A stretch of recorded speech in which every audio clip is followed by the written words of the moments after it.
to the question of what is going to happen. If you look at the scenes from Valencia and then look at elements of the British media where absolutely nothing changed, as we predicted, you wonder what it might take to give some heads a wobble. Adrian's in Perth. Adrian, what would you like to say? First of all, James, thanks so much for having me on. But what I want to say to you is thank you. You're doing such a great job, and your work is really, really important. And I do believe, I sense that we're quite close to a social tipping point, because I think people are increasingly aware. But you're absolutely right. The government really needs to engage us and tell us how serious it is. That's got to be the first thing. Do you not think they've tried? I mean, and of course what you get, and this is a mark of our age, but also, I think, of humanity.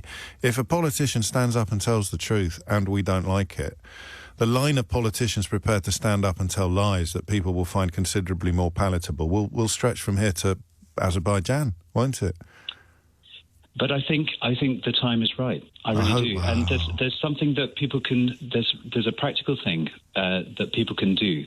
There's a petition to the government for that. We're asking them to debate whether or not to be open and honest with the British public. And if people, I really do think that we're ready for it. We're seeing what's happened in Valencia.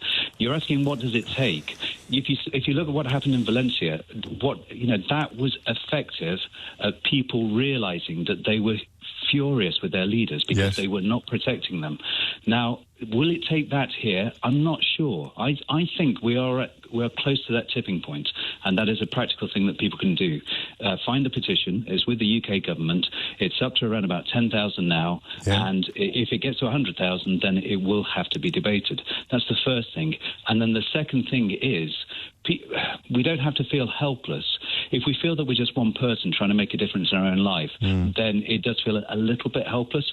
Join with others. That's my call to people. Join with others. Find out what other groups are doing. Take action. There are so many things that we can actually do. Join an organisation.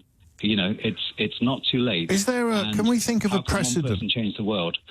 Stop being one person. I salute your optimism. I really do, and I can share it on a good day. Is there a precedent in human history? Do you think? Yeah. Like what? Yeah. What? Yeah. 1930s, UK. We've done it before. When somebody gets up, you talked about, when somebody. Do you gets mean up Nazism? And they have the. No, I'm talking about in the UK, our response to what was happening in Europe. So when Churchill gets up and says, we're on this runaway train, that fantastic speech, great act of leadership. He took a risk, and people then got it. They got behind him, and it was a wartime footing, and it was an emergency situation. And people understood the need to do it, and they welcomed and embraced things like rationing. And so much so that at the end of the war, they voted Churchill out when he tried to end rationing, because people could see that it was fair and that it was necessary. And that's what we need. We need people to understand how necessary this is. If only we could sort of put the climate change in jackboots and swastikas and turn it into a more easily processed peril, a danger, enemy, something that needs to be fought as opposed to something that needs to be accommodated. Or I don't know that I come all the way with you on that analogy, but it's an interesting one. I was thinking more of threats and dangers that haven't got a uniform on, that haven't got a name almost. I know climate change is a name, climate change crisis, but that's human versus human. That's humans stopping other humans from doing things, and this is a slightly different proposition, but it goes some of the way towards answering my question. Thank you, Adrian. 10:52 is the time.